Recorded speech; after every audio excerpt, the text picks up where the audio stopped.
Hi, my name is Harper. I'm currently 12 years old and studying in Program G. This is the web game I created on Cursor, which is an AI platform. First, I told the chat to create me a web game where the aim is to click at the arrow on time in the middle of a bar, and the closer the arrow is, the more points you get. This is what Cursor generated me. Then I was met with some bugs, so I debugged it with AI.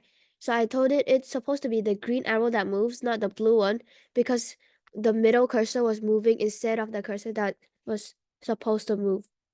So once again, cursor generated me these, and I continued debugging because I was experiencing some bugs again. So I asked it to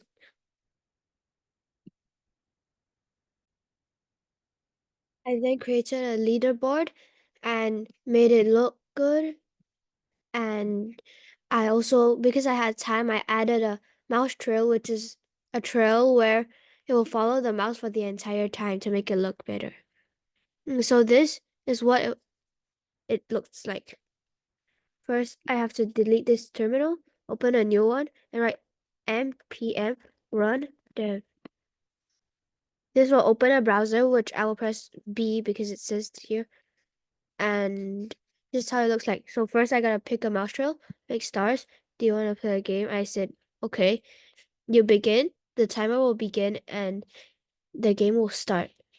The closer you are to this blue line over here, the more points you will score. If you get it exactly on the blue line, you will get 100 points.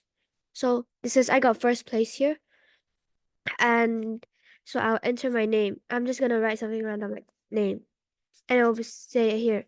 So if I play once more, the time will still be here. If there's too many names, then it will restart or it will just automatically reset after 5 minutes.